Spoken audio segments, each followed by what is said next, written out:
آئیے کتاب رحمت سورہ الکہف اٹھائیں۔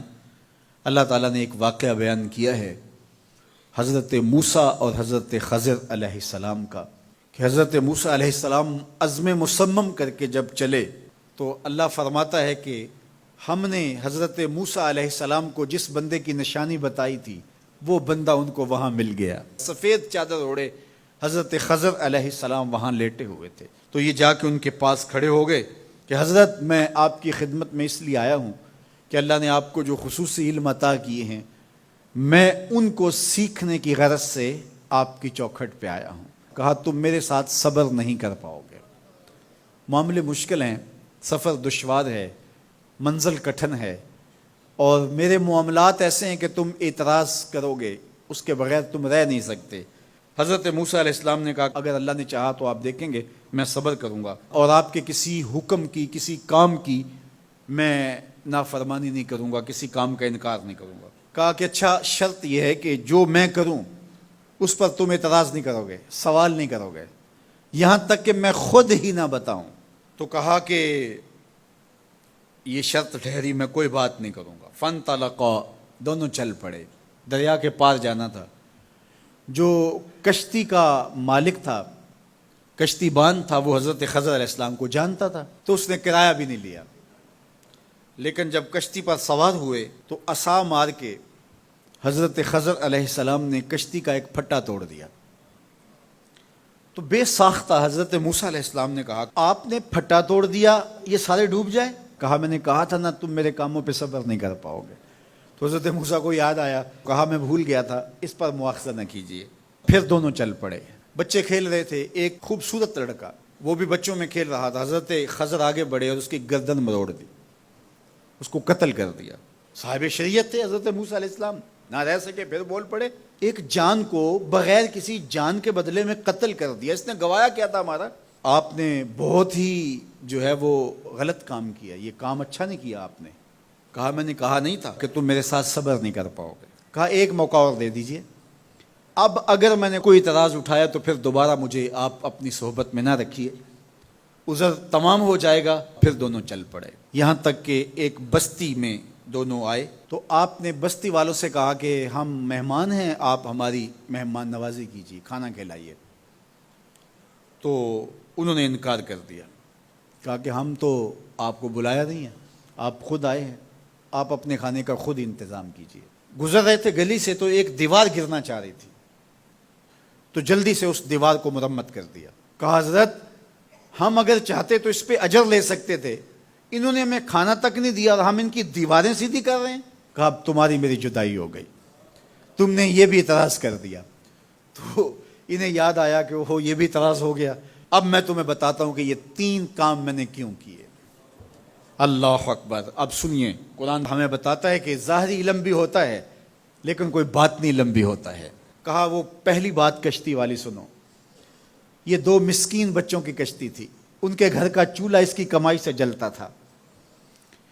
دریا کنارے کنارے ایک ظالم بادشاہ رہا تھا جو لوگوں کی کشتیاں چھین رہا تھا، ہم نے تھوڑا سا عیب لگا دیا، وہ ٹوٹی کشتی چھوڑ کے چلا گیا۔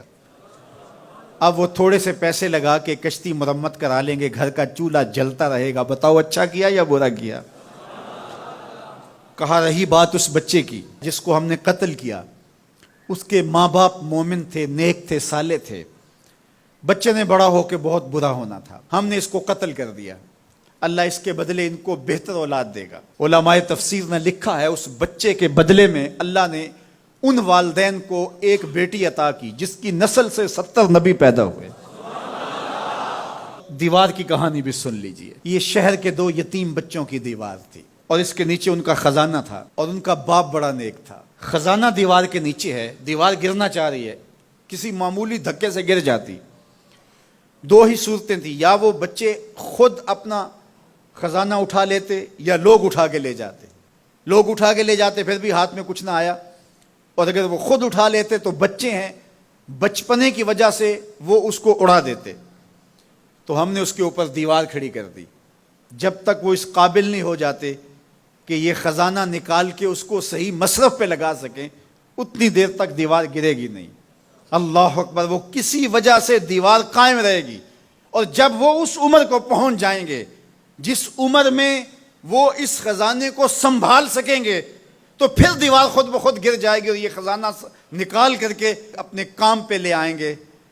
میں جب پہلی مرتبہ اس کو جو ہے وہ غور کے ساتھ تلاوت کیا تو مجھے یہ لگا کہ اس کا انطباق پاکستان کے حالات پہ بھی ہو سکتا ہے، اس لیے کہ یہ بھی یتیموں کا سرمایہ ہے۔ کتنے یتیم روتے بلکتے رہ گئے اور ان کے سر سے جو ہے وہ سائے اٹھ گئے اس وطن کے لیے، لیکن میرے مالک نے اس ملک کے خزانوں پر گہرے پہاڑ اور بڑی بڑی دیواریں کھڑی کر دی ہیں۔ جب تک یہ قوم بلوغت تک نہیں پہنچے گی اتنی دیر تک وہ خزانے ظاہر نہیں ہوں گے، اور جب یہ قوم اپنی بلوغت تک پہنچے گی، شعوری بلوغت، فکری بلوغت، علمی بلوغت، اور رب سے جو وعدہ کیا تھا پاکستان کا مطلب کیا، لا الہ الا اللہ، جب اس بلوغت تک یہ پہنچ جائے گی، اس وعدے کی تکمیل ہوگی، پھر رب دیوار ہٹا دے گا اور پاکستان کو اللہ اتنے خزانے دے گا اور پاکستان ایسا مالا مال ہوگا دنیا دیکھنے آئے گی انشاءاللہ۔ اس لیے رب نے دیواریں بنا کے رکھی۔ تمہارا باپ معین الدین چشتی بڑا نیک تھا، تمہارا باپ داتا گنج بخش علی حجویری بڑا نیک تھا، تمہارا باپ حضرت مجدد الف ثانی بڑا نیک تھا، ان کی وجہ سے میں دیواریں کھڑی کر رہا ہوں اور مضبوط حصار لگا رہا ہوں تمہارے خزانوں پر، اور وہ وقت آئے گا جب تم بلوغت کی عمر کو پہنچو گے دیواریں ہٹ جائے گی اور تمہارا وطن زمانے پہ مہکتے پھول کی طرح اور چمکتے ستاروں کی طرح اور روشن آفتاب کی طرح چمکتا اور مہکتا دکھائی دے گا، اور زمانہ پاکستان دیکھنے آئے گا، پاکستان دنیا کی قیادت کرے گا انشاءاللہ۔ تو کہا یہ تعویل ہے ان باتوں کی جو باتیں میرے رب نے مجھے بتائی، اور یہ میں نے اپنی مرضی سے نہیں کہیں، اور جو میں نے کیا اپنی مرضی سے نہیں کیا۔ تو یہ باطنی باتیں ہیں، شاید یہ باطنی باتوں کے جوش میں یہ بات بھی میں کر گیا۔ وہ کیا کسی نے کہا تھا کہ بھری محفل میں ایک راز کی بات کہہ دی، بڑا بے ادب ہوں سزا چاہتا ہوں۔